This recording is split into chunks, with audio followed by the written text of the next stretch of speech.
everybody. I think you can hear me now. Yep, there we go. We're about to go live. As a matter of fact, heck with it. Let's just go live right now. Hi, how are you? Welcome. It's Friday.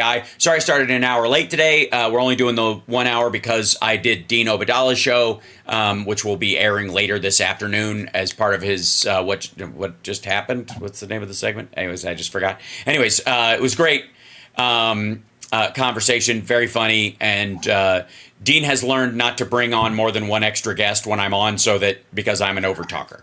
So that's really helpful. And I have learned that lesson in my own world as well, which is why I only bring on one guest at a time. Right, Rob Glenn? Yeah, but you still talk a lot.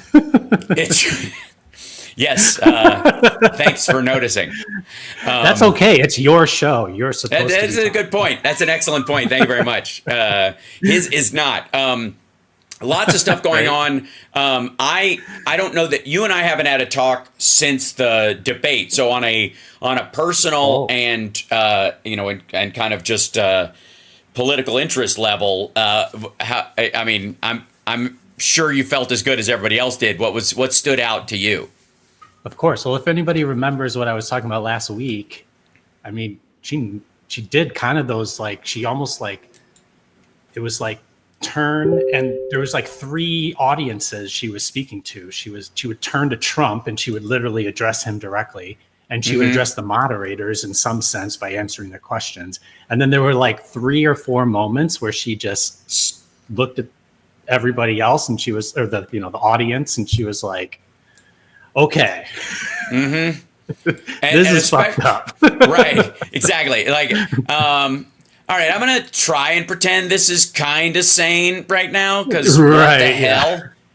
And that's, and I got to say, like, this was definitely planned, which I have no problem with. I would like, I don't know, it's crazy, and maybe this is just my nerdy strategic nature, but I would like to think that my president or my presidential candidates for my party have the forethought to look ahead to what potentially might come up and prepare for it.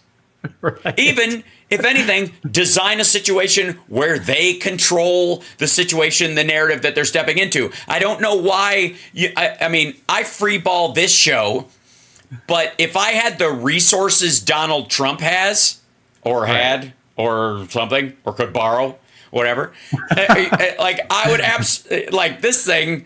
Like, I wouldn't touch any of these goddamn buttons. You know what I mean? Like, I would, of course. Right. We'd have staff meetings for 2 hours before the shows. Like, I don't have a problem with that. But he walks in, like, when you've got all these resources and you're still doing it like I'm doing it, I'm like, what the fuck is the matter with you? It's like when he eats junk food. I'm like, isn't the point of being rich that you can at least eat better?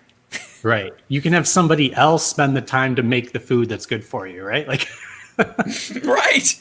Yeah. It was this one moment where, and I'm trying to remember if it was, it was Eminem. He was bitching at one point, going, I can't even, go to Burger King anymore without people bothering me. I'm like, okay, first of all, you have like 9 people working for you just as runners. They can go get the McDonald's for you. If you wanted to build a McDonald's in your backyard, you could. Secondly, if you're going there, what's wrong with the people that are there saying hi to you?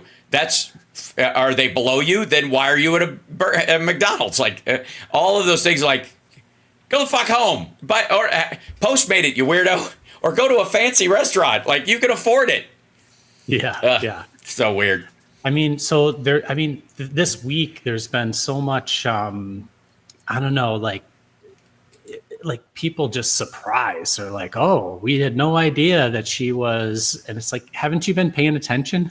No, they have not. And it's like, it really shows the complete and utter breakdown of all media. The whatever quality wise, media. Like I mean, she's been there this entire time. She's been doing these things. She spent almost a year doing like the border stuff, and she was speaking about women's health for almost a year. Right, and having really good speeches, really good interviews, all that stuff. And people are like, we're not sure yet. We're not sure yet. And so, I don't know. And you're right. Like, to think about the possible next president of the United States, like, not taking that event seriously enough. Like, So he just goes and has some summit with Putin and he just wings it. We'll see what he says. Like, no. Okay. No. And then maybe the last thing is this whole dog and cat thing is the most insane part about. There were a couple of very insane things about it, but to me, the first most insane thing was the rebuttal to the moderator when you got fact checked was, I saw it on TV. I saw it on TV. These people said like, it. What? What? Like, Yes. And then how amazing is it that it's in Ohio? Like, the city is in Ohio, which means that JD Vance, the senator from Ohio, is trashing his own constituents. Yeah. And the constituents are like, hey, wait a minute. This is all like, we have people coming to our town. And they're like causing trouble. Stop. We don't want threatening these people here. They had to evacuate 2 schools today. Oh my gosh. Like, normally, I mean, this is serious shit. Or like in Trump, he's like a national entity, so he can just say whatever, wherever, and it's not meaningful to his own, everybody, I guess, is a constituent of Trump, unfortunately. But Vance, like, I mean, pick a story that's not in Ohio. Like, anyway, well, that part's amazing. The problem is where do most of those stories come from? The other swing state we used to have, Florida. Florida man, is so much a thing that I wrote a song about it. And there's plenty of that shit. The problem is it's all locals. Also, can I just say, there's a footage of a woman that was arrested for killing a cat. She's a black lady. It's in Canton, Ohio. And it was floating around the internet. She's an American citizen. She's nuts. It was an act of violence. It's terrible. She went to jail, whatever. But she was born in America. She's American. She's not even Haitian by relation. She's not, like, there's nothing overlapping in this other than the fact that she's black. And that they saw this video, they heard the thing, and they put those two things together and go, see the black lady eating the cat? Haitians are eating pets. Like, that was enough. Like, okay, done and dusted. Donald Trump saw or heard or tangentially saw or heard those two things and drew immediately like, oh, it's got to be true. I'll just say it in a national debate as a presidential candidate. Hold on. By the way, you're watching Housebox Mornings Megaworldwide. This is Friday Eye with Rob Glenn from Root Design in Chicago, and this is where we normally nerd out. But as co-nerds and as also friends, politically we align as much as we do technologically. I would say in that regard. Yes, for sure. Yes. And so sometimes we just gotta talk about that stuff as well, and we will continue to do. Now the argument has been, and this is sort of dovetail into the bot effect, is that Donald Trump came out and said we won every poll by 90%, 71%, 80%. He was quoting Twitter polls. Now we now know instant polls on like cat turd sites on or whatever, which again are obviously maggots are going to jump in there and say he won. But on top of that, you're also going to see like the bot farm go into overdrive. Russians. And oh my God. So in a line with I think we talked about like, the Tenet Media thing and the Russians, buying Tenet Media and controlling, Tim Pool and Benny Johnson and all these others, and basically purchasing some useful idiots and paying them to go and, to walk a little further down the road than they might have normally. That's all. And paying for the ride, right? I'll Uber you to that crazy destination. They're paying for the Uber in that regard. I mean, you were going that way anyways, but you wouldn't have got there on your own.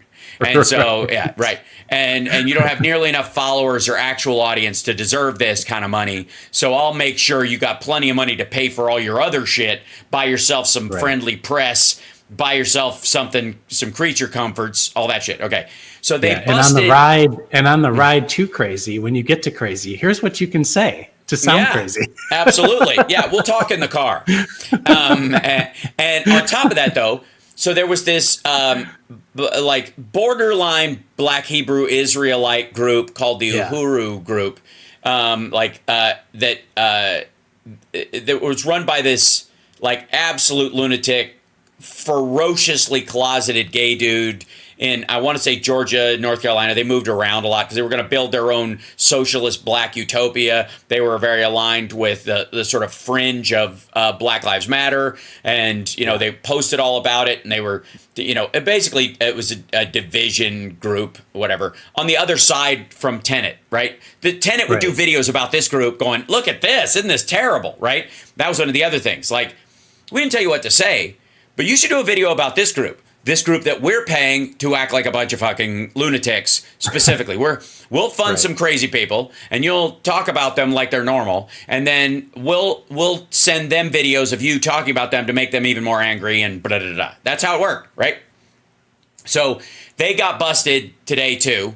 4 of the leaders of that group, the ones that aren't already going to jail for murder because they killed a guy and he was sitting dead in this group house for a week or two.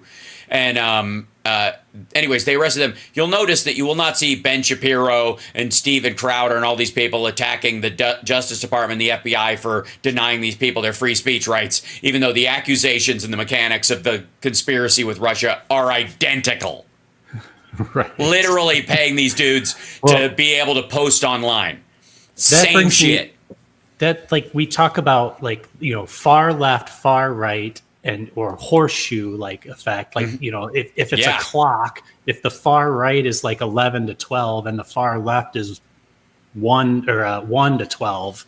Right. Like, we got to stop calling them far right and far left and just start calling them something else, like crazy. Because it's kind of like populism. Like, you can be populist left and you can be populist right, but at the end of the day, like, it's a rhetoric and it doesn't work. Like, it's not based on anything, or there wouldn't be overlap if it was that. Right. If it was, again, it's almost like if anything's populist, technically it should be bipartisan or nonpartisan, even. Like, the idea that infrastructure is partisan in any way is absurd.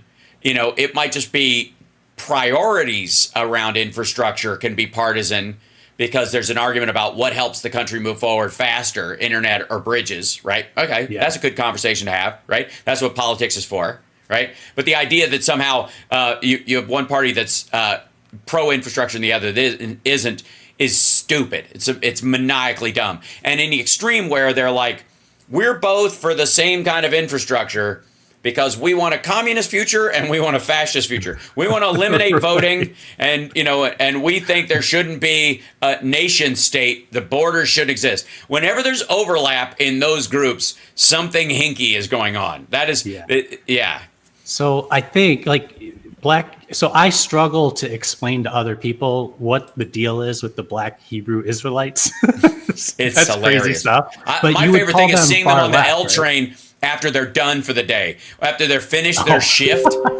and they're on the train in their long black robes and their cardboard crown, and they've got their signs with them and stuff, and they just did their, that was a long one, yelling at Jews, whatever. But you would call them far left, right? That would be a far left group? Because they're monarchists. They're religious monarchists. So that it used to be that theocrats would be right wing. Yes. Well, this is what I'm getting at. Is they're a good example of a group that's kind of hard to pin down whether they're left or right. But I think maybe because of the racial aspect, and Black Americans tend to lean more left, so maybe the assumption is throw them into that category. But my point is simply, like, the outcome of their, like, the effect of what they're doing helps the right. So, like, they're not as a scare tactic. Right, it's great. Right. Well, that's the thing. In the middle and crazy. I think most of the right wing we're talking about, the JD Vance MAGA side of things, especially, is just, if a black person is scary for any reason, even if they're yelling at you for a good reason, the yelly black man is scary. That's it. So they don't. It doesn't even matter what they're yelling about. It's just, oh goodness, right? Like that's going to be their response. We're in this moment when, like, the Laura Loomers are, and whatever these, whatever the left is, the supposed far left, like, they're trying so hard to have us pay attention to them, so that we'll just forget that Trump shit the bed. And he's like not the alpha male that everybody wants him to be, because it's all a story. Right. And I mean, at this point, like what I talk to my friends about is like, don't worry about, like, they're just never gonna tell you that wrestling is fake. Like, they know wrestling is fake, but they're not going to tell you that they think wrestling's fake. They're going to defend it until they die. So either those people are going to be so embarrassed they're not going to go and vote, or they're going to go vote, and we just have to outnumber them. Like, that's it. Like, they're gone. Like, if you literally think that people like Haitians are eating cats and dogs, you're too far gone. Sorry. Yes. Yeah. Well, and also, there is a question, and I think it's a legit one these days, that post QAnon, there's clearly a Roseanne group that just believes this shit because they want to believe this shit. Yeah. Right. That's why I bring up the wrestling thing, because it's like, it's wrestling. Right. Like, fans of wrestling want to go to wrestling and live in this fantasy world for that day. Not, I guess, maybe not unlike a Ren fair or something. Here's like what that, I would. I think the one step to build on the analogy of the wrestling thing, it's beyond the fact that they believe that wrestling is real or fake, and they can almost acquiesce that it's fake in the same way they talk shit about, well, the deep state made Trump not able to do what he wanted to, and yes, he was president, but it was he knows the best people. He didn't know the best people then, so they can see behind the veil of that. But what they're arguing now is wrestlers don't do steroids.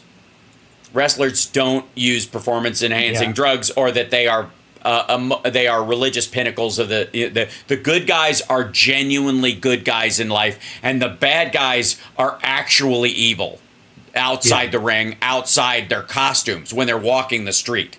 That's what they seem attached to now. That has become increasingly important for them to believe, which is really fucking odd. It's a weird hill to die on. You know what I mean? Right. So, what a week. What a week. And it's only going to get worse. Mm-hmm. So, let's get to robot toilets. Okay, real quick. So, one of the ways that they're teaching robots how to do stuff with AI is what they call sim to real to sim. Sim to real to sim, which is, like real to sim to real to sim to real to sim. The sim, depending on which way you believe sim, meaning the robot is simulating the activity, or whether the real activity is a human doing it, where they put gloves on you and a mask, and you're operating the robot and showing the robot, this is how you put the goddamn seat down on the toilet. And it does it, right? It learns how to do it without breaking it. It learns how to do it by focusing on where it should do it, or how to do it quietly, or with more, and then you could go, this is the physical gesture, do that. Now, practice a bunch of times in your head without making it slam. Set it down gingerly. That's the important thing. And so it will go through its cycles and going through this. And somebody's going, why though? I'll tell you why. Okay, because elderly people who have to go to the bathroom will need help in their home, doing a lot of normal shit. And one of the things they're going to need is the ability to open and close the lid of the toilet in a regular functioning house where their relatives use the toilet when they're around, but for old people it becomes hard for them to bend over, lift the toilet seat up, sit down, get up, all that stuff. And so the robot will do it for them if it's helping them around the house.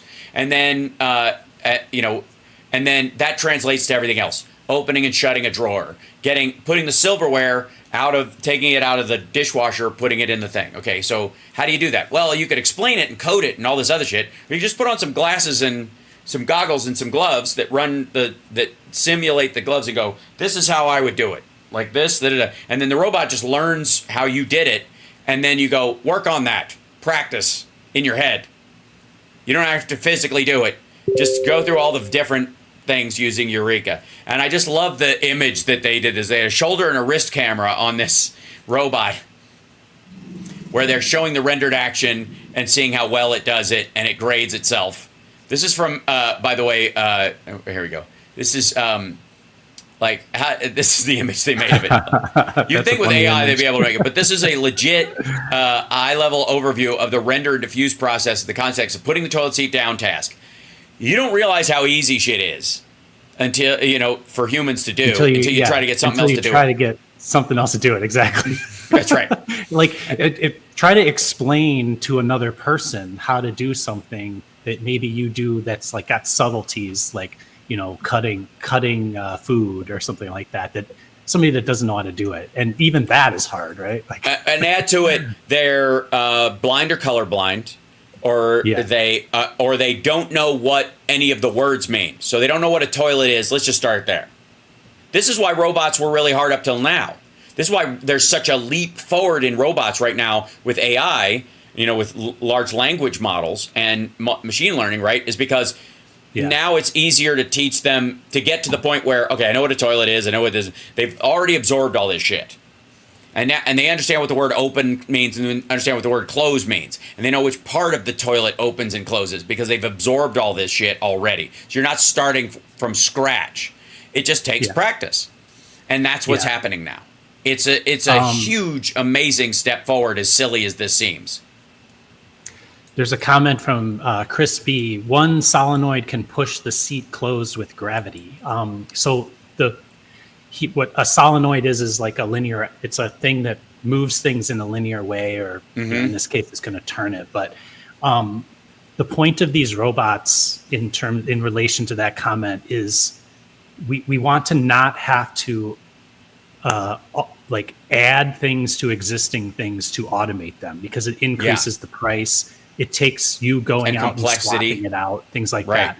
So the thing that generalized robots do, and that picture is deceiving because you wouldn't put like that's a 6-axis like commercial or industrial type robotic arm.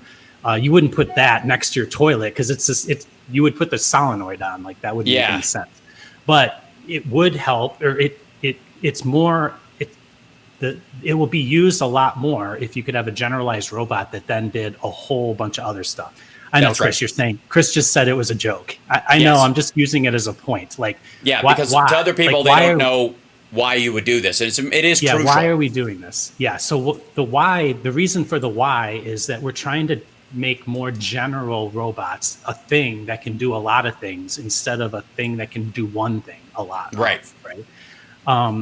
And so the way that you're showing, the way that is happening, going back to that sort of 6 or 7 axis commercial robot, one of the ways, and I'll get to Anita's question in a second. She has a really good question about caregivers, and I want to get to that, but go ahead. Okay. So everything that you can program to move, it can work because it always knows what position it's in. So I'll call it the code tells it where to go. It goes from this position to that position, right? But if the thing can know how to get there, it can also know where it went, if that makes any sense. So what a lot of these robots have done is, instead of having like the infrastructure needed to actually program them on a computer and then let it go, instead what they've done is they've allowed the programming to happen by a person manually articulating the arm. So if you want to pick something up and then move it over to, point B, you would physically take the robot arm and you would push it to where it needed to go, grab it with your hands or its hands and move it over. And then it would basically just repeat that. Helen Keller.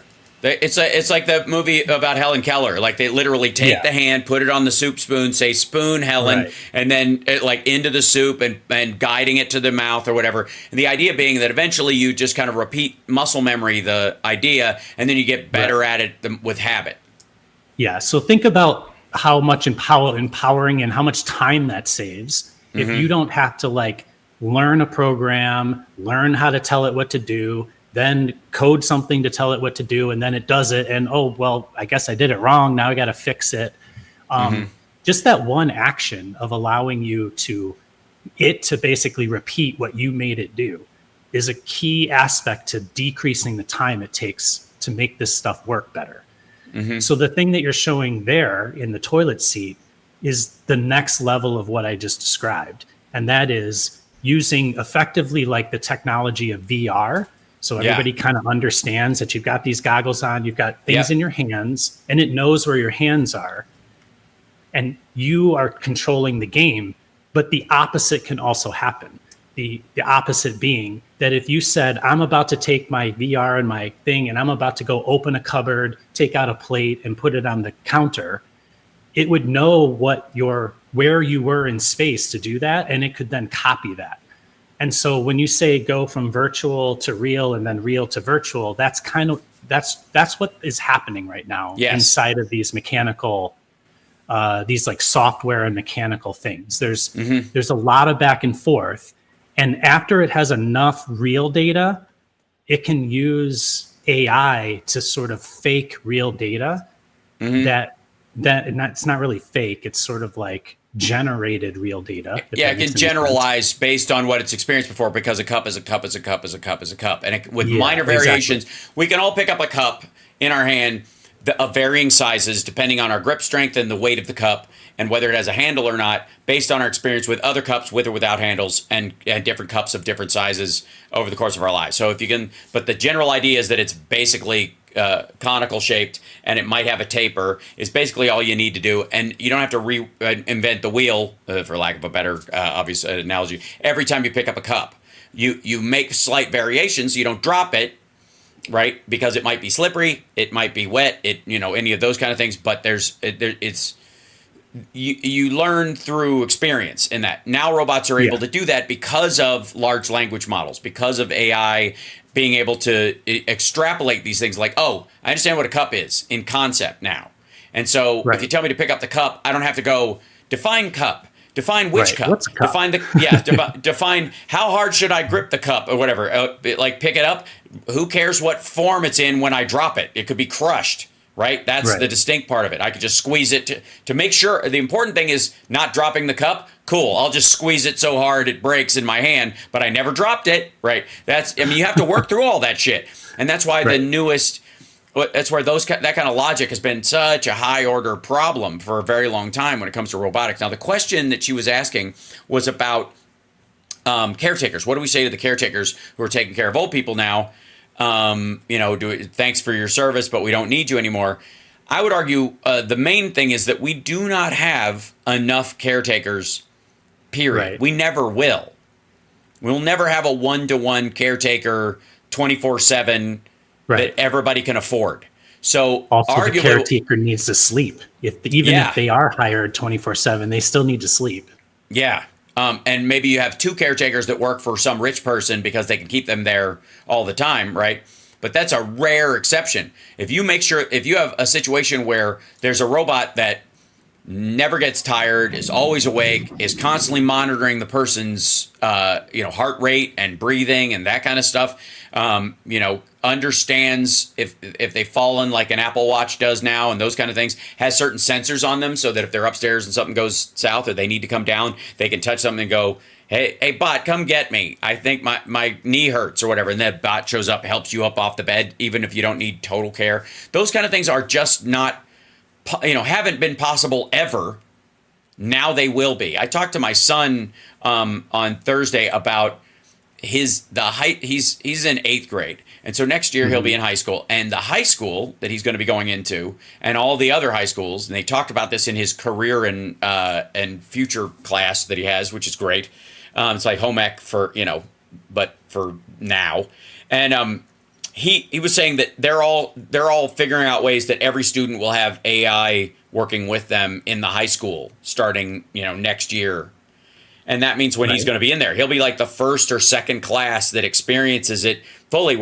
And he was like, they're going to have the teacher watch us so people aren't cheating. And I went, the best thing about generative AI isn't that it gives you the answers or fills in the blanks, but that it can teach you how to learn. And that you're basically, if you look at it like a tutor, it's amazing because you never have enough teachers. You only have one teacher in your class right now. Imagine if you had 30 teachers. You had one for every kid. It'd be incredible. Right? And so he started thinking about it while we were talking about it in such a much more forward thinking. I saw him change his mind about the idea because you could tell he was just kind of parroting what maybe his teachers or the people around him were saying about what it's going to be like. And I'm like, they can look up the answers and cheat right now. You can get a calculator. You can look stuff up on Google and cheat. But AI, the difference is it can go, I see the problem you're having here. Maybe you should consider what could X be in this situation if you went back to the basics of order of the multiplication that goes into inside parentheses first, outside the parentheses to go multiplication division first, and now try it that way, and then sit back and go, okay, yeah, there you go. Now what's the part you have? Oh, you've forgotten that part. Okay, well, let's review and Right. it gives you it teaches you the Pythagorean theorem instead of just giving you the answer, which you would look up or calculate.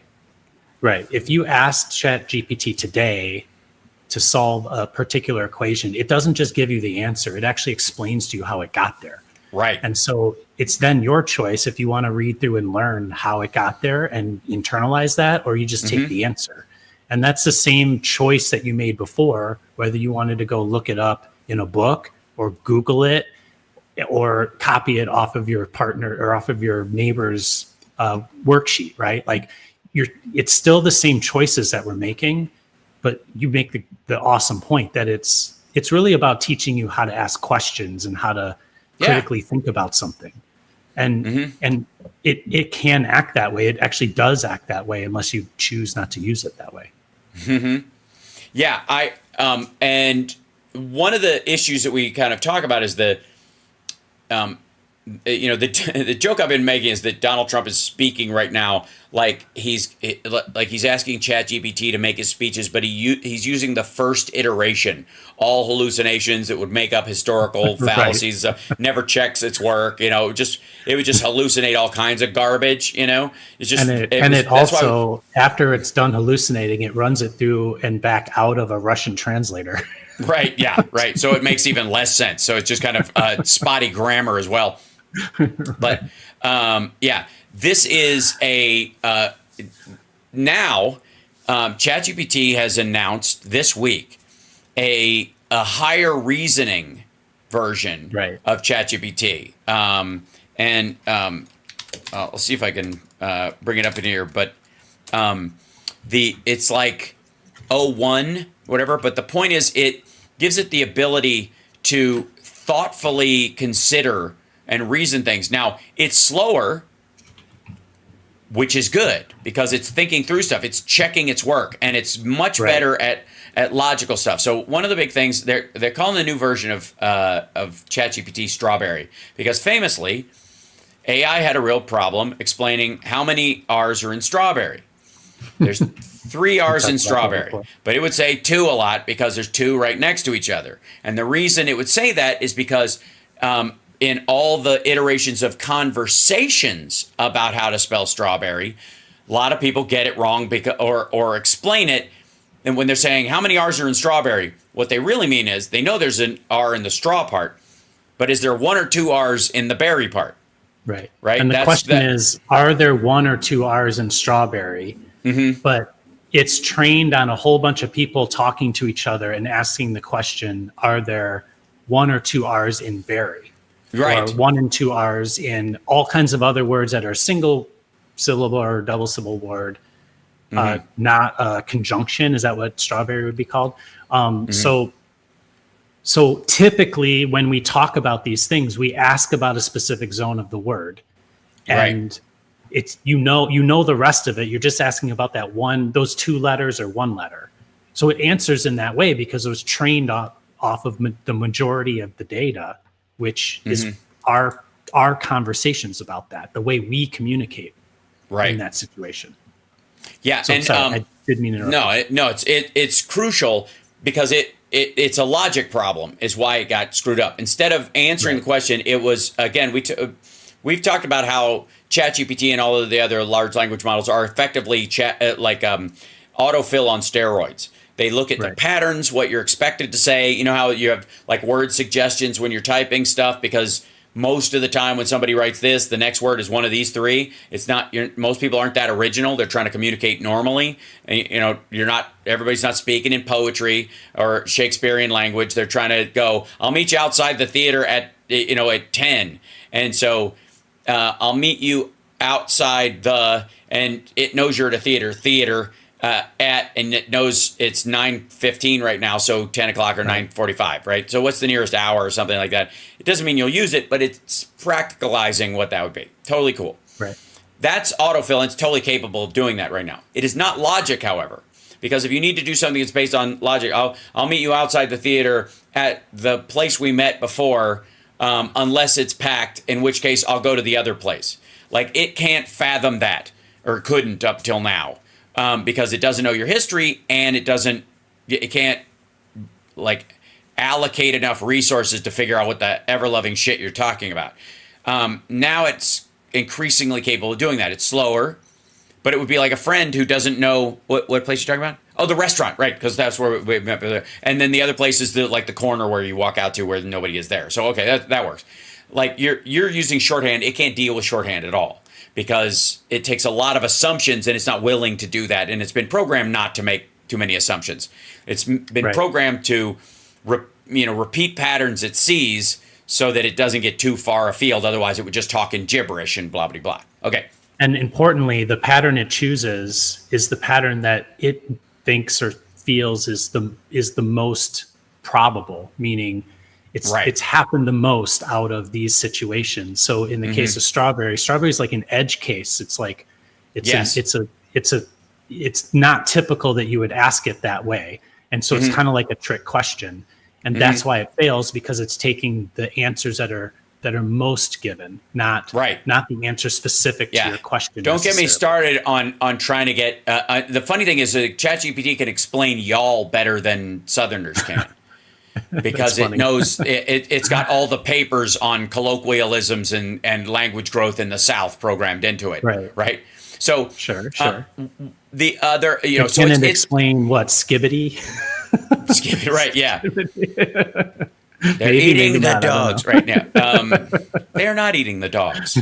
But one of the other, so anyways, that came out, and Siri is getting a huge upgrade. Oh, don't listen to me, Siri. Don't listen. You're fine.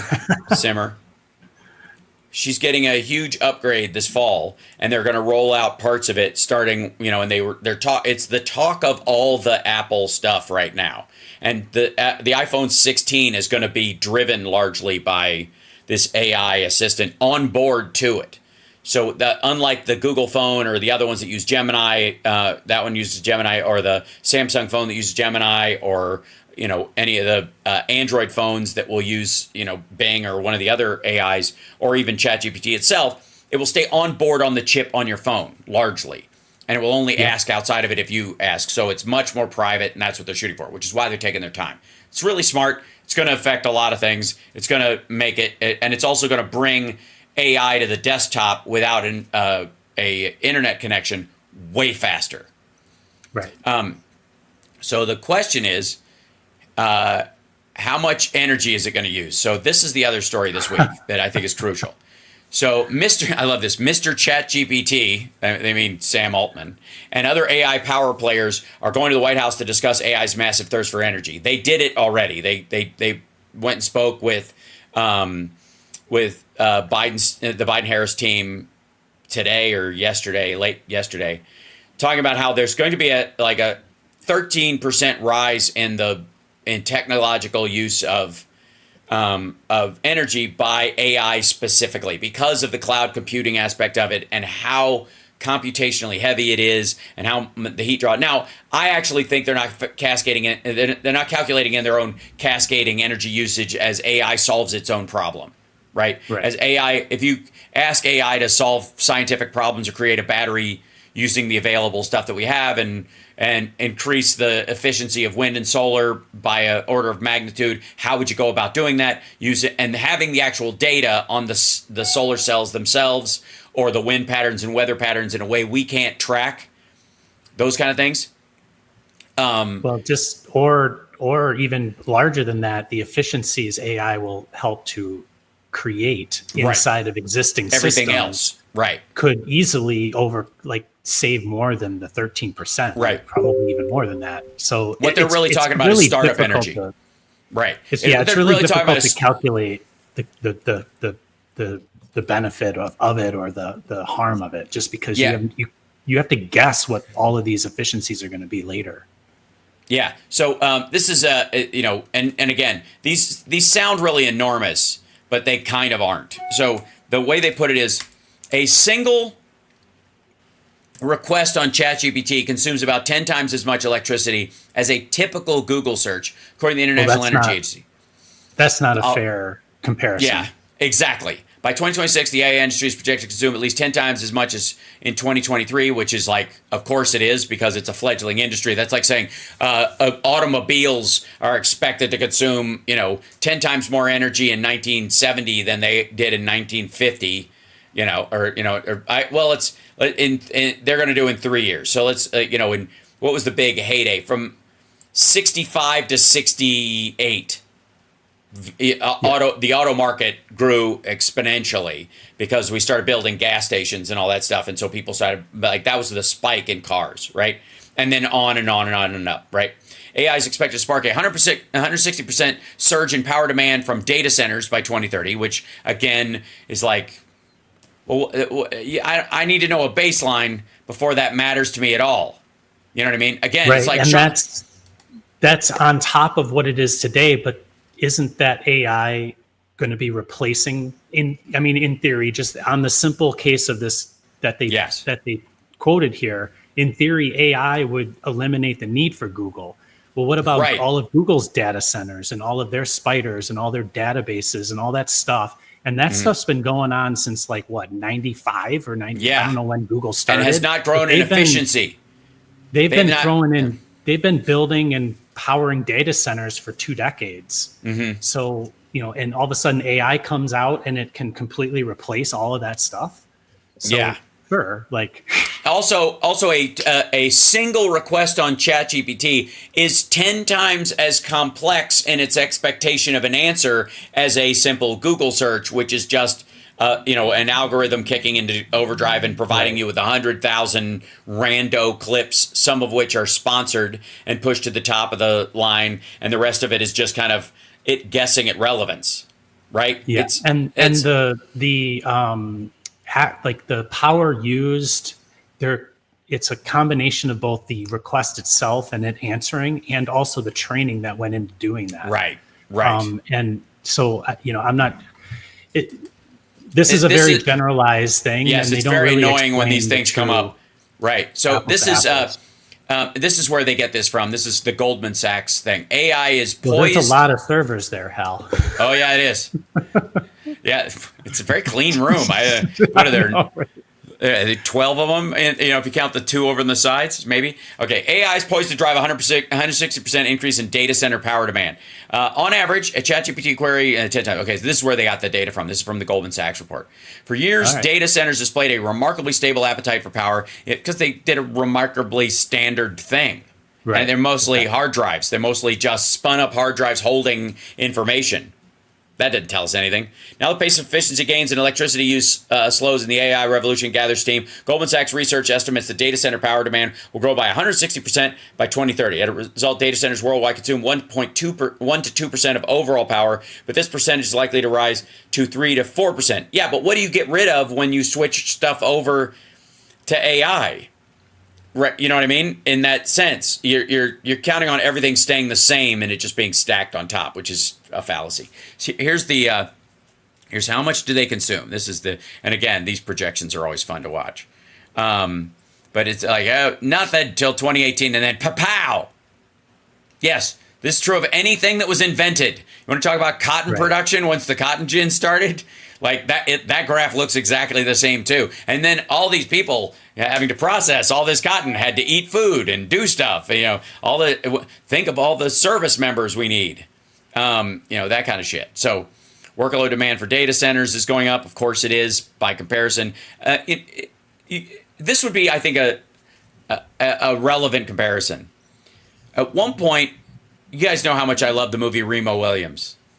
And one of the scenes in Remo Williams is Wilford Brimley has this computer on his desk, like just a monitor and a keyboard, like old tan computer terminal. Not even a computer. It's a terminal. The computer's behind him. Data banks and data banks. It's reel-to-reel tapes on these big banks, like we'd see, you'd see in an old NASA movie, right?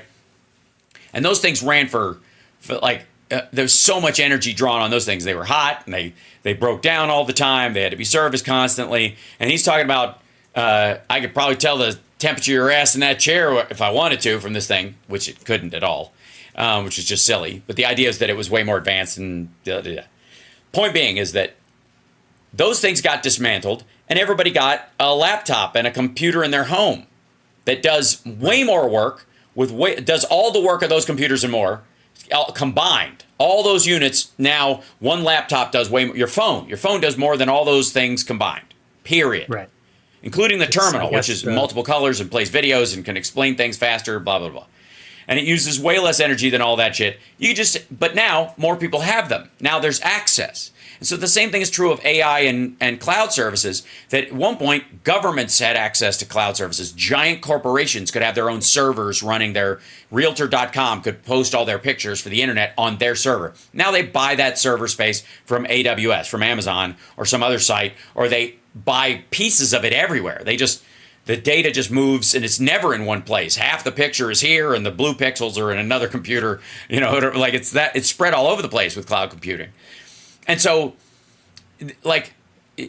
even trying to garner the energy usage without factoring in all the people charging their laptops, all the people charging their phones, saying that that's what's going on. It's just, it's so not up to the task. It's like they're talking about it in terms of monkey wrenches and the demand for monkey wrenches, in mechanical sense. I mean, it's a lot. It's like a lot of these large problems. Like, you can throw the government's debt is $36 trillion, and it's like this inconceivable number, but you don't really understand the scale of it and the context of it and all that other stuff. So, I mean, of course, we need to be considerate of how we're generating that electricity and what the environmental impact is of those things, but those are problems we have to solve anyway, as we move away from fossil fuels into, let's say, electric cars or everything else. Yeah. You still have to generate the power. What we're really doing is we're shifting the where the energy is coming from into new ways of doing it. And yeah, if you take any new technology and look at its, I guess in this case, power consumption over time, it always goes down and to the right, because people figure out how to make it do more for the same or less power. Right. That's efficiency. Cars did that. Computers did that. Your refrigerator did that. Everything. Mm-hmm. Right. That's how even goes. Computers. So, you know me. I keep saying this, and I will say it till it finally rings through to everybody. Technology is inherently deflationary. Right. The whole point of it is to get faster and cheaper and use less energy. Even if companies wanted to get rid of the spark plug you never need to change and find this static version of it, they can't. In their own competitive nature, they would fall behind even trying to do that, right? Because the market is so open, and it's so there's so many possibilities, and you can hire coders at a very low level anyways, just because the volume of human beings on the planet. You couldn't corner the market and make everybody slow down to your level if you wanted to, and go, okay, we're only going to release this slow computer, and everybody will have to, if they want a fast computer, they'll have to pay us a premium. Somebody else will go, oh, why? I can make that even faster and cheaper.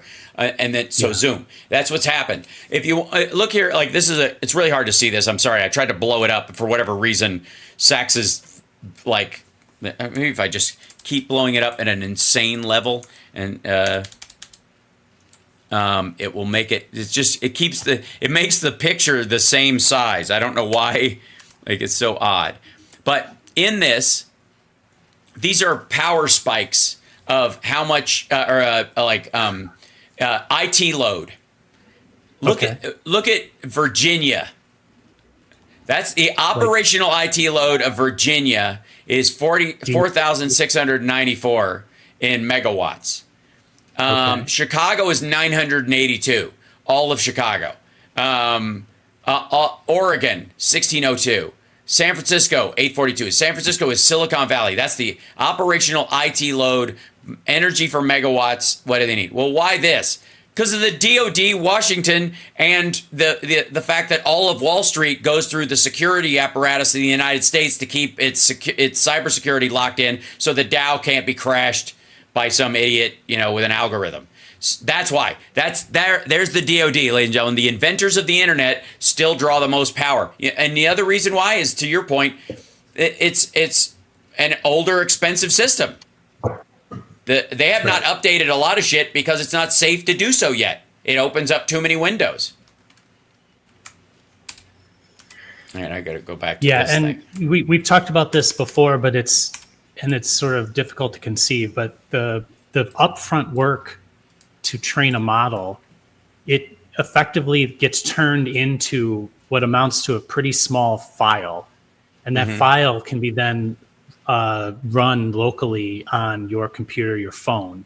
So the power after it's trained, it's basically severed from that need for power until it gets to you actually asking it a question on your phone, right? Or on your computer. So that's no different than if you were to type in and send a request to Google and get an answer.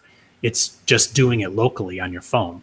So a lot of the power estimates or projections have a lot to do with them assuming that we're going to keep developing the training side, because we have every time there's progress in it, you have to sort of continually train, and so that's going to become, in a sense, like a fixed cost. But then it produces a thing, that being that file that's run locally, and then you're like on that version on your phone for maybe a year, and you're not going back to that server anymore. You almost don't need to. In many ways. It could like ping for updates if necessary, and it just doesn't do it. I'll show you another example, and this goes to what we're talking about as far as that demand. This is from the International Energy Agency. This is an article that, like a report they just put out about sort of the future of electricity and that demand. Let me see if I can blow this up a little bit. But basically, this is page 40 of that, if you're following along in the 170-page report, if you bothered to read it. I've got it up. I've got it up, Hal. All right. So I'm talking to the viewers. I know. You don't have a copy of the IEA's report for energy usage over the projected out to 2030? What's wrong with you? All right. But clean electricity to meet all additional demand out to 2026. What they're saying is that AI is going to need so much that there might be a need for more production over the next little bit for whatever these data centers are, if they don't find a way to tighten that by 2028, which they fucking will. Like, things are moving so fast. That said, this is the part that really stood out to me. Renewables overtake coal as the largest source of global electricity supply in 2025. Goodbye to coal. As of 2025, renewables have finally reached a price point and an efficiency model.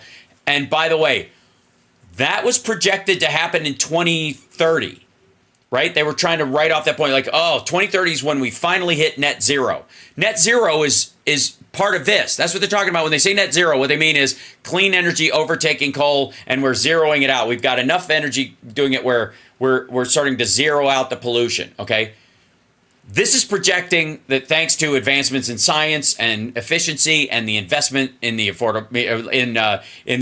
American Rescue Package and the infrastructure bill that the Biden administration has put forward, and what Europe is doing to speed things along, that we're going to hit this renewable mark next year. That's amazing. It's fucking spectacular. Look at this little guy right here. Here's renewables. Changes in global electricity generation 2022 to 2026. All the change can be accounted for in renewables. Amazing. Look at that. And that's not going to stop. This stuff is stopping. It's dwindling. And never mind the geopolitical reasons, like why would you want to buy oil from people who want to kill you? Why would you want to support the regimes, that have slavery and all kinds of awful shit? Why wouldn't you want to make it at home? I don't know why maggots think the government's going to, they're going to fight off the government with an AR-15, but they think they're fine with having to gas up their car at a gas station once a month. Like, hey, asshole, we know where you're going to be. Nobody wants to kill you. Nobody cares. But wouldn't you rather be able to charge your vehicle with solar panels or windmills on your property every day? You weirdo. if the government that they hate so much stops subsidizing the gasoline and the oil, it would be 15, 20 bucks a gallon. Right. So like none of it makes any sense. I swear to God, that's the thing that confuses me all the time is the maggot prepper Glenn Beck crowd that don't want to be off the grid with solar and renewables, like instant fuckingly. Like what are you talking about? You would think it'd be like a direct shot to that. That'd be the first thing that they wanted to outfit their house with. Oh my God. Like, you know what? It's weird, but I think they didn't start moving solar panels even amongst Democrats and really getting a commitment to it until two things happen. One is that you are easing this is the pushing point. You're easing the burden on the electrical grid. These are the two story points that I think really interested people on our side of the aisle. During the day, when it's at the peak usage, you're easing the burden on the electrical grid by producing some of your own. And then in the excess, you are storing. And if you have a battery set up, you're drawing energy if you need excess energy for the house at night when it's at its lowest usage, therefore not straining the system and using it at off-peak hours and that kind of stuff. Really simple, and it's cheaper. Community stuff. Yeah, it's cheaper. It's better for the environment. You know, you're helping. You know, it's more community-based and stuff. That's what drew people in. Until that happened, it was kind of a flip over who was interested. Right? Right. It's kind of like buying windows for your house, right? Like, are you? And they'll always say like it's going to be more efficient. Your heating bill will go down. Yeah, but if you spend 15 grand on putting new windows in your house, how long is it going to take you to pay off? And that's essentially the thing. Like you're kind of like you're buying windows. Do you really need the windows? Maybe I'll just pay a little bit higher electric bill. But then more people start going, it's worth it for the environment. It's worth it for the investment over time. I might not be able to pay it off quickly, but I'll be able to pay it off when I sell the house because I can charge a premium because it's more efficient and people are looking for that in a house. Also, as the more of us do it, the more the efficient windows become cheaper and are produced more. So the market solves itself in that instance where demand chases value point. Because having a very efficient, well-built home with windows that reflect the heat and are sealed so that you have less leakage and all that kind of stuff, that ultimately you can go, hey, you're going to save on electrical bills and all this other stuff when you buy this house because it has all these upgrades. That on top of the value save if you even stay in it over time is worth it. Plus you're like, I'm helping the environment, and all those things appeal to you. What I never get is why the fucking right-wingers aren't all like geothermal, natural gas, solar and wind instantly. Like if I could drill down, it's my God. I'm shocked how many like people who are like Bundy types, not Ted Bundy, but the Bundy ranch assholes aren't making this point that I don't like bitching about drilling permits on their own land because they want to spike for geothermal everywhere. Right. Yeah. Weird. Government can't tell me I can't drill 2 miles down. I don't know how far a geothermal spike goes, but it's pretty far. No. Right. Well, and also I mean, in a desert climate or in a very cold climate, you can either you can warm your water easier by protecting it from the direct wind, and so it doesn't. Like an outside piping system doesn't even have to be that far down on the ground to benefit from the insulative properties of it. So you heat it up a little bit, but it stays warm, in the ground longer. And if the ground heats up, it automatically heats it up. So there's those kind of systems. We looked into it for the house. We have solar on the house, and that would be the next step. But the ground here is so fucking hard. It was a trade-off on whether or not there'll be a better way of doing it around here. Gotcha. And I got to tell you, like one of the things they should be doing in Las Vegas for hot water heaters is clear pipes on the side of your house, like or running the water. Like you see those, like they kind of look like solar panels on roofs for hot water. That's pretty common around other countries for sure. Yeah, for desert areas. And they should sell a part of that where like, okay, in the wintertime, you use natural gas. But in the summertime, Jesus Christ, try not. You might have to mix a little more cold water in than you would normally because it's too damn hot, right? Yeah. So just to be clear, so there's like two ways to do geothermal. It looks like you can trench it, and it doesn't need to be that deep, like 4 or 5 feet. But they have these like really deep loops. They go down and then back up, and those are like 200 to 500 feet, kind of like drilling a well if you have well water. It's a little bit like that. Right, which is the ones I'm talking about in like anybody who lives in fucking Montana or any of these places. Even if you're on the city's water grid, you could heat it cheaply or keep it heated using less energy with one of those setups, and it would seem like, oh yeah, that's just standard around here. We just punch down. We know we could do it. And if you got granite, it's too close, we do a different system. But none of them talk about that shit. Like, it's always the goddamn hippies who move up to Montana that they're like, they painted our vote all blue, right? That do all this stuff. And then they're like, how's that system work? That looks pretty good. What you got over there? Like it's a huge part of it. And like I said, my dad built 2 of the first solar homes in the United States in Kentucky when he was, when I was a kid in the 70s. And I think the first fully solar water heater system, because the house was built into a hillside and it had this setup where the sun would heat the water and then it would store in the back in the ground near the stone where it kept it warm instead of under the dirt, which would have cooled it off. It was a really brilliant system.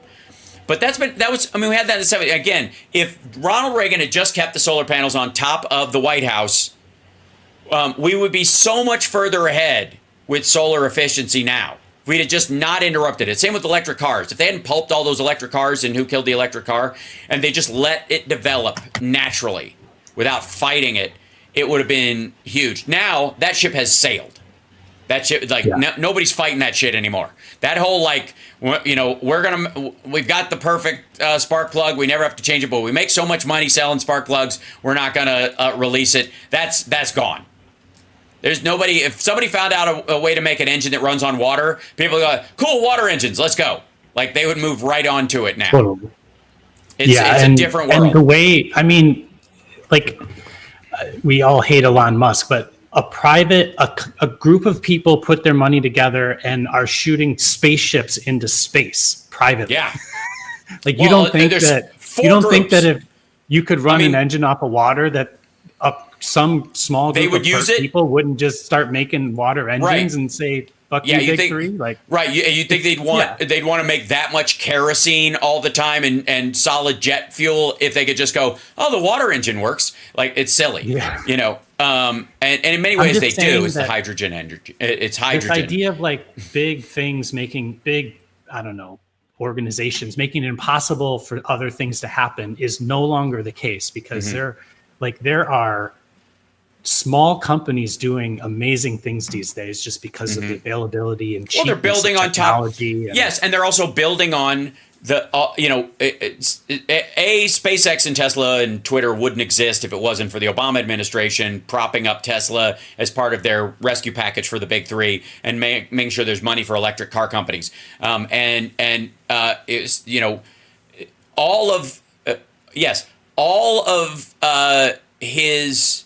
Leon Musk, as Donald Trump calls him, all of Leon Musk's private companies fail unless they have government contracts. Right. SpaceX is doing fine, all government contracts or giant corporate contracts and using, NASA launch pads and the like. Tesla, same thing. Without the rescue package, Tesla would have never existed. And still get subsidies, like the government subsidizes buying electric cars. So, if they just let him dangle and fight the market like everybody else, he never would have existed. Period. End of story. And the one company he does have that doesn't have government subsidies is Twitter, and it's eating shit. It's not making any money. It's basically a propaganda arm. It makes no fucking sense. And all it is a giant arrow pointing to his head that says lunatic. It's also not his money. It's a whole bunch of other people's money who are in just there. like Trump's buildings. Right, exactly. Yeah. So without those, without the Saudi government, without Saudi government money, Tesla wouldn't exist. It's just a total failure in that regard. That said, we ran out of time because I only have an hour and I kept you over, and I appreciate it. Okay. Next time, here's what I would like to do, plan for next time, if you would. And I think I'm traveling for no. Do you have a Sexy Liberal next week? I think I do. Yes, I think it's Durham. We will have a morning show next week, but I don't know about the afternoon show. But you and I will be able to do a morning show next week. Okay. And what I would like to do is set up a situation where we can do a use case in front of people with AI. So we'll bring it, either ChatGPT or Claude. Just did a couple of actual image generation things with Adobe's like GenFill and their use of AI, which I thought were really good examples because I could actually pull up on screen how I would do it without Gen AI and then show how I would do it with. Right.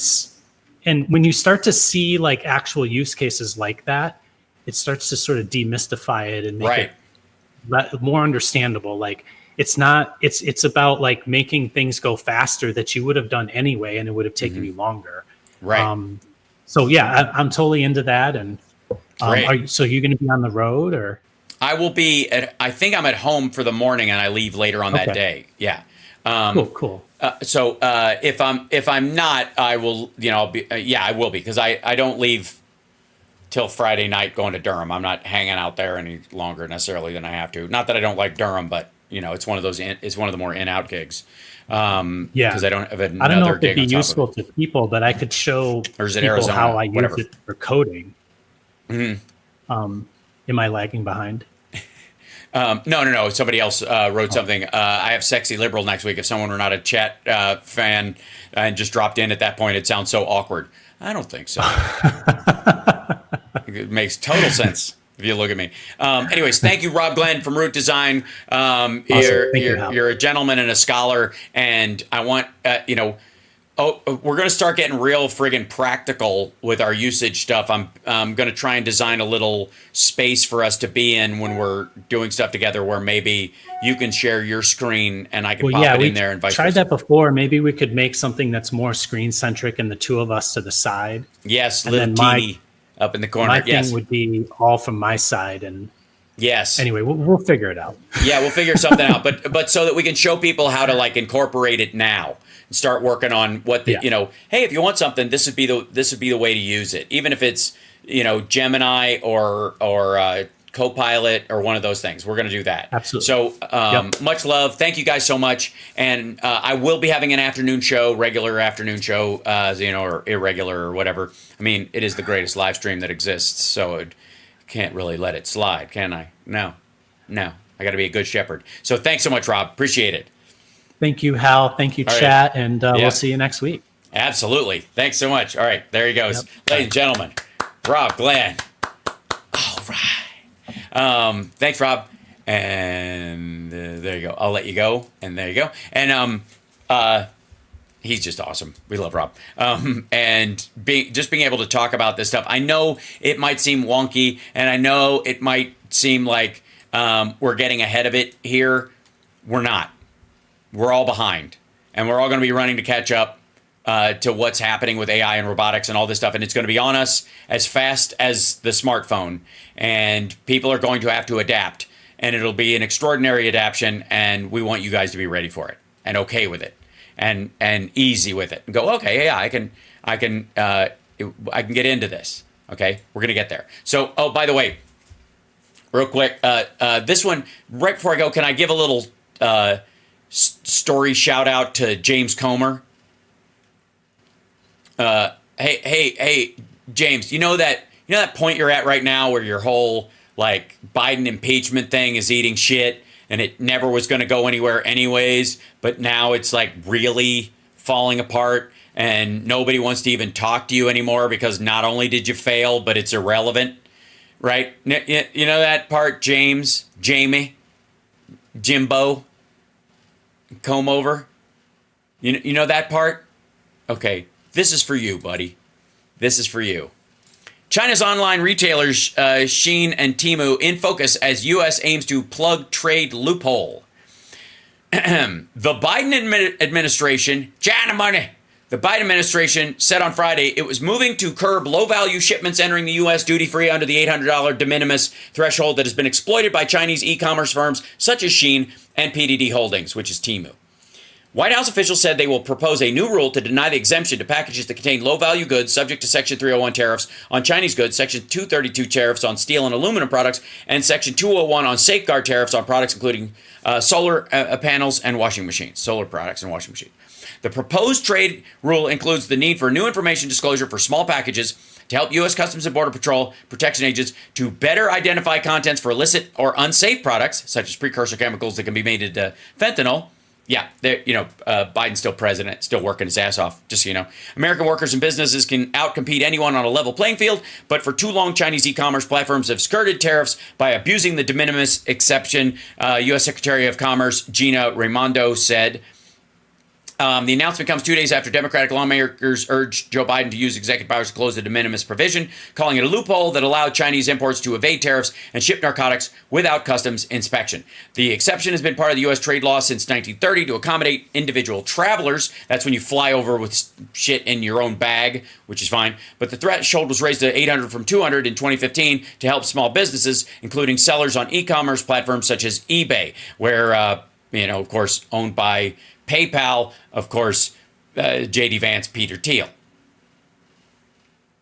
Packages under the limited enter duty-free with less custom scrutiny as long as they are addressed to individual residences. The volume of packages under the $800 threshold has exploded to over 1 billion last year because basically you just mail it to the fucker's house. So if you're in an import-export situation, all you got to do is order shit under $800, which could be, if it's fucking little plastic pieces of shit that you're selling in your store, you just have them mailed to your house as non-commercial goods. And as long as the package is listed as under $800, it can come right in. Well, that's a lot of shit. Well, I'll give you an example, if I may, ladies and gentlemen. Ladies and gentlemen. Let's see. Let's go to AliExpress, the Alibaba knockoff cheap site. Don't. What is this? Go away and go away. Here you go. This is, you think Temu is some cheap shit? Welcome to AliExpress. This is the Alibaba site. Hold on, let me shrink this down so it's a little more viewable. Oh, nice, good, nice quality design there, AliExpress. Way to shrink the site to fit the window. Oh boy. New shopper exclusive, 70% off. Look at that. Here's all these razors. See this razor right here? This little renewable razor thing that you could sell in your store, I suppose. 99 cents. So you could buy whatever, I don't know, 780 of them and sell them in your store for $5, $6 a piece. And as long as you had it mailed to your house, you don't have to pay import duty on it. I mean, there's tons of this kind of shit. Okay. Adidas sneakers for $53. Okay. Normally $112. So you buy those, have them shipped to the house in just a bunch of singular payments. You're not paying shipping anyways because they get by on that as well. They don't have to pay shipping. Ship from the U.S. so you can cheat. Basically, they ship it to someplace and then from the U.S. it shows up at your door from a U.S. address. So they send it to there and then you don't have to pay the import duty because they bounce it through somebody's house. That's the other thing too, is they don't run it through a warehouse. They run it to a residence and then the residence forwards it.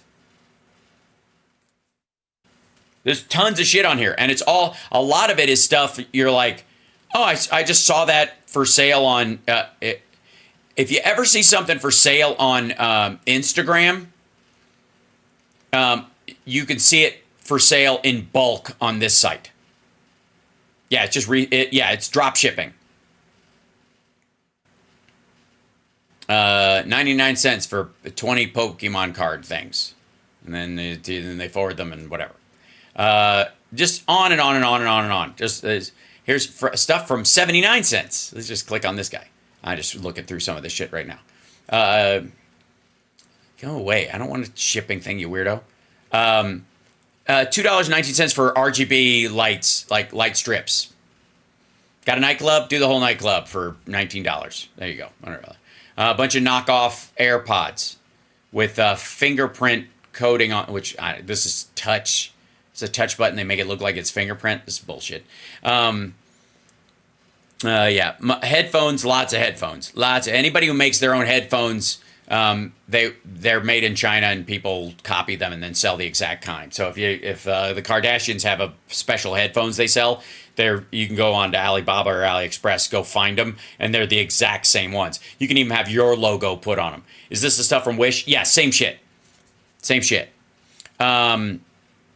Just thing after thing after thing after thing after thing in bulk. So these are $239 a piece. Think of it, all the like I don't know, immigrant run gas stations and stuff, or even just any of them that sell these kind of sunglasses and the thing.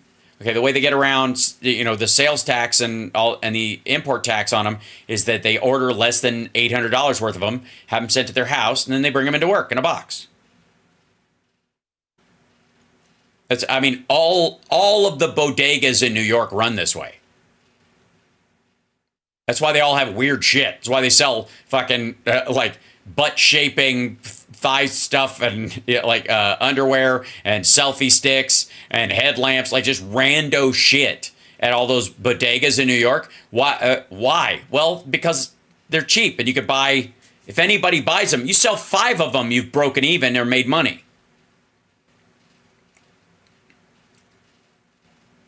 See how this works? And all of these things enter the United States in bulk. You can buy dozens of them and you don't pay import duty on them because they're shipped in as personal items.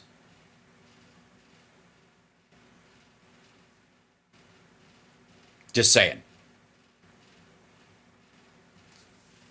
Low-key sharper image. I mean, you could argue that it was a high point sharper image at one point.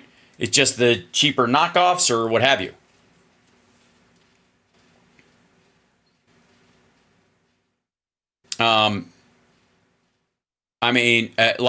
Basically what you're seeing is the entire stock of everything at 5 below.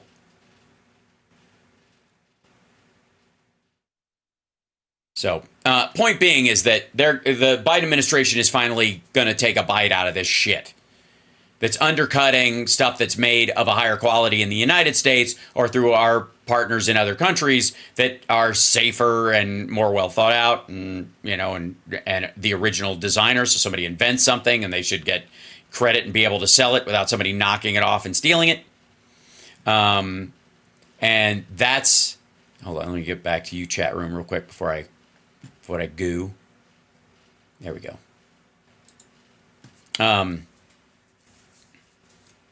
So that's a crucial part of this. I'm just saying, they're going to finally attach that thing. Here you go. This is I got the perfect gift. Here, if you want to buy some cheap shit from China and sell it to some dumbass and in a form of China money revenge, this is how you do it. Here you go. Buy a bunch of knockoff fake Bitcoins. These are physical coins that look like Bitcoins. They're $1.29 a piece. Gold-plated Bitcoin collectible art collection gift physical commemorative Cascasius bit BTC metal antique imitation. That's what the product's called.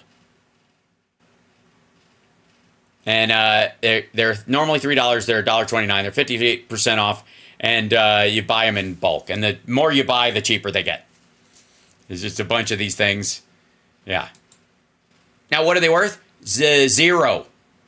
Could you sell them as tchotchkes in your store for $5 as a gag gift? Probably. Could you sell them to a maggot who thinks there's a physical Bitcoin now? Yeah. You could probably... I'm guessing you could sell at least $10,000 worth of these things, meaning probably about 15 of them, at a Trump rally to one of the dopey maggots who thinks that, like to that guy wearing the maggot hat that's making the rounds today that was saying, where was Obama on 9/11? Kind of makes you think, why wasn't he in the Oval Office when it happened? Like, Hey, man, do you like Bitcoin? Fuck yeah, man. Coin of the future. I have one right here. I mean, I could give it to you. Like, normally I don't carry around the physical ones. There's only a few of these, right? That dude would totally fucking buy it. He'd give you his fucking PIN number. How much money you got in your bank account? $3,000? This thing's worth, look it up on your phone right now. This thing's worth $70,000. I just need some cash because I got a bunch of these, so I'm not worried about it. But it's gonna go up. Here, I'll sell it to you for $1,000. How about that? Just $1,000. Yeah. Yeah, it's a full Bitcoins. One, but like that dude would totally be like, for real? Oh fuck! Like I gotta find an ATM. So the Biden administration is attacking that so that China money can't sneak into the country. And obviously what China what they were paying the Biden crime family, what they were paying them to do over these years is to give them the worst economy they've ever had and destroy all of their industries that they have designed to destroy all American industries. That was the goal. How to make a great hustler. Thanks very much. That's very sweet. I said, you know why? Because I wouldn't really do it. So I can afford to be emotionally charming and sell it because I know I would never do it. So I know I'm playing a part. If I was really trying that, I would sweat like a motherfucker. I'd be terrible at it. So I'd be like, I don't want to do that. That's awful. Right? I'm actually a terrible liar. I'm a great actor, terrible liar. Yeah, I honestly just not good at it. That's what and that's why like bad actors are good liars, good actors are bad liars because you have to feel it. You have to really believe it. And as an actor, you have to dig into that feeling and really be there. You're good at pretending to be a liar. Thank you very much. That's good. Yeah, that's true. Right? Real acting is being consumed by the truth of what you're saying. Bad acting is lying. And I don't want to be a bad actor any more than I want to be a liar. China money. All right, I got to go. You guys are wonderful. I'll see you this afternoon. Like, subscribe, give a thumbs up, support the show. I started late because of the Dean thing or whatever. But share the show this afternoon, 3 o'clock Pacific time. See you there. Awesome, etc., etc., etc. Okay, bye. God damn it. It's a Midwestern goodbye. It happens. I'm from Chicago.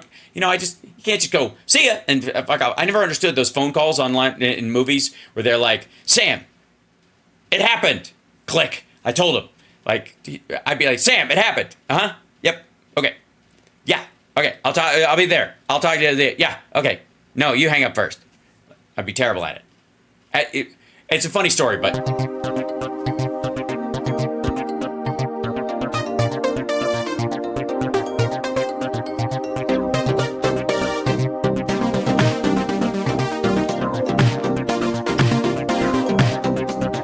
Ha ha ha ha.